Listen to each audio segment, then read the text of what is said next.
Have you ever thought, I'm not a writer? My English is not good enough. Stay with me. I flunked English and I still wrote 5 books. Here are 2 of them. Very first book I wrote. Second book I wrote, that's the author's copy. That's why that little band is going there. And then I'll put links for all the books. And the 5th book I wrote is not in this form yet. I just finished the manuscript yesterday. And that book is my life story. The story I want to tell my grandchildren. So we'll talk about that, and we'll talk about you being a writer. And by the way, it's got nothing to do with this anymore, okay? Or handwriting, unless you want to. So back in 11th grade, when I flunked English, I don't think I flunked English because I was bad at English. I flunked for another reason, but I thought I was bad at English. But looking back at it over the years, maybe not the case. And here's what happened. A friend of mine was visiting from Buffalo. I was in the 11th grade, 1973. And Patrick was wearing brown clogs in 1973. Used to live next to us. Now he lived in Buffalo. And I said, wow, I've never seen those on men before. Women, but not men. Now, today it's very common. So I liked them. I went to the mall and I bought a pair of white clogs. They were probably unisex, so they probably didn't sell clogs for men back then. So I wore them into school the next day. Now, I did take chances with my fashion back in those days. I was the guy. I guess maybe it wasn't chances. I was going back to a time when everybody got dressed up. So I would get fairly dressed up to go to school. I didn't carry a briefcase. I didn't wear a sport coat. But I would wear shoes that were lace-up shoes, and I would change my shoelaces to match my outfits. And I'm sure everybody in high school knew who I was, that nerd. And by the way, it's a long story, but when I stopped growing, I was 5'10" 3/4" and 175 pounds. When I graduated from high school, I was 5'4", 140 pounds. And 2 years after high school, I was 5'10" 3/4" and 175 pounds. So I didn't reach puberty until after high school. This all leads into my story, okay? So anyway, I wore these white clogs to school. And I was in my English class, and Mr. Denslow was the teacher. Now, I don't remember exactly what words he used, but he insinuated that I was gay. Not there's anything wrong with that, according to Seinfeld. So, the class erupted in laughter. Now, I was a nerd, so I was used to being laughed at. And I developed some wit as my defense when somebody would say something about me.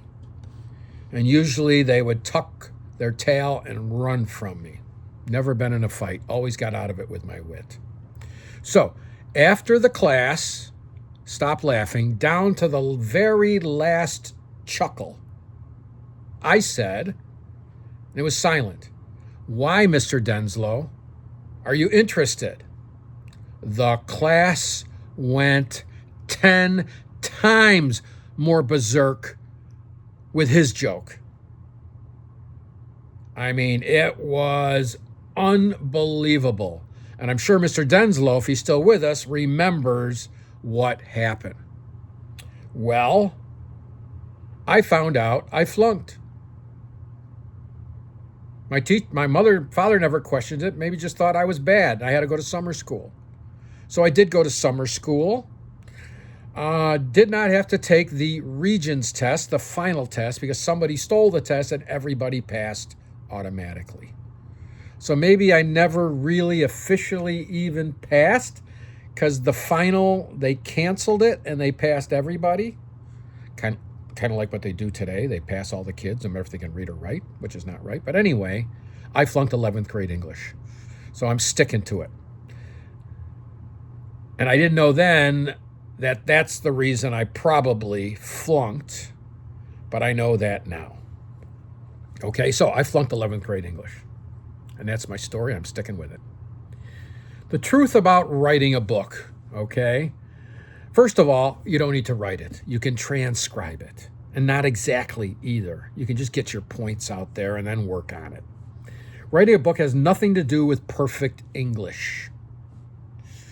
Do you know that the Wall Street Journal, the New York Times, and all the magazines are written at a 6th grade level? So I used to be a copywriter. That was a business I did for a number of years, wrote copy that sold things.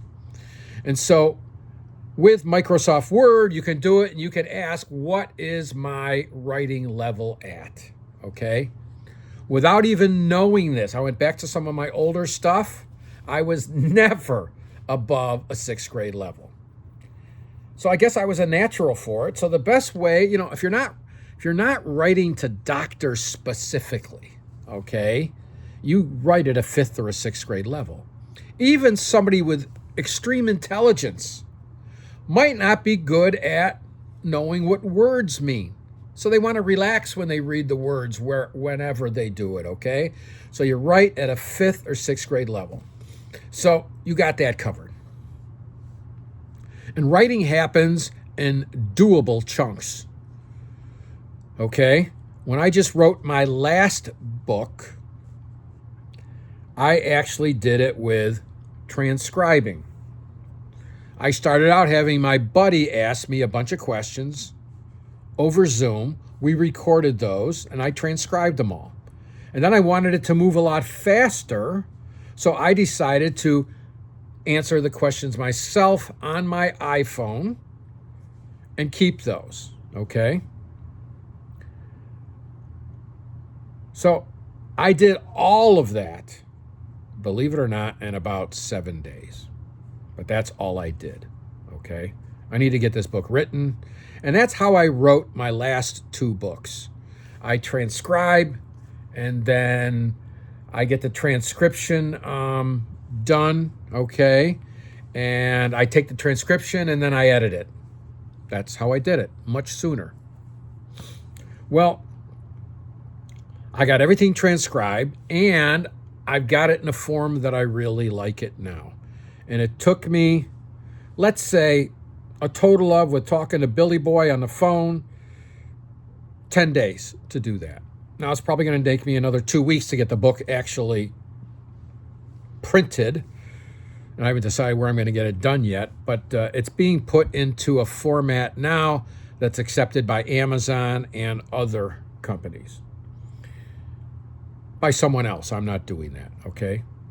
And the transcription services they have now, are absolutely incredible, okay? They'll write down every exact word, okay?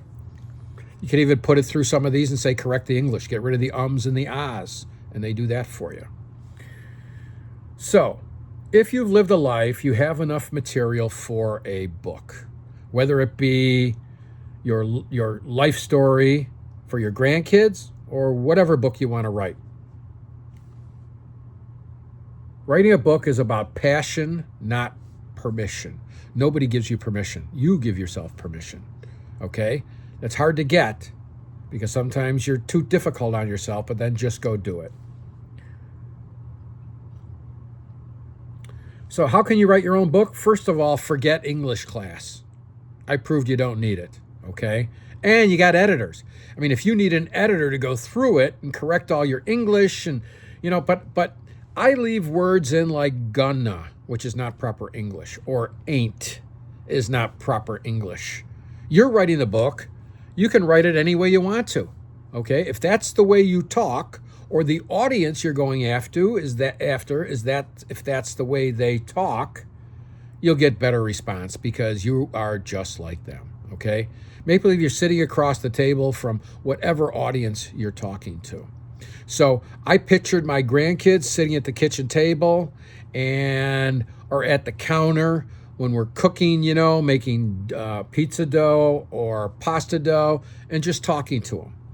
That's how I visualized myself when I was going through this.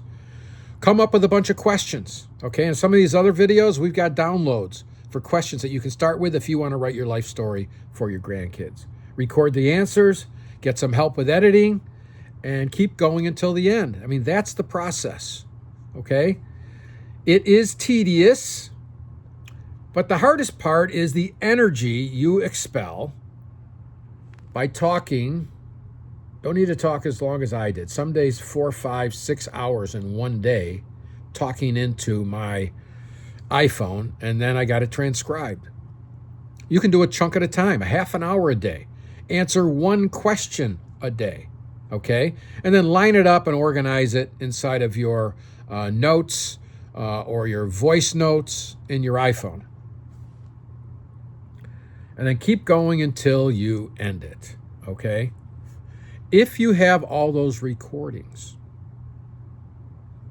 that might be enough for you.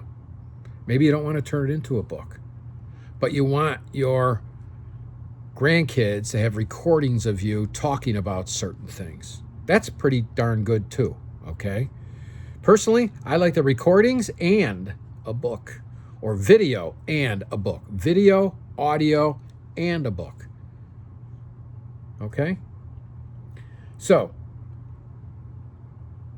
I've got a little assessment, a 5-minute assessment that you could take down below that will determine about writing your life story for your grandkids, where you are with that, and how much further you got to go. Free 5-minute assessment, and you're going to get the results right away, and everything's kept private. So, I flunked English. You probably didn't. If you're really good at English and everything needs to be proper English, and that's the way you are, and that's the way you want your grandkids to perceive you, that's what you do, because that's you. That's your personality. If you're like me, that's kind of half and half, then you're like me. Or if you're, depending upon, your culture, okay, you talk differently than an Italian American might talk, or just a regular American. Maybe you immigrated here from somewhere else, okay, and it's different. So trust your gut. We got a simple process for you to go through, and if you got any questions, ask them below, and give me your comments below. And that's it for today. Thanks for listening. I flunked English. You didn't have to flunk English to do this. You can just do it. Bye.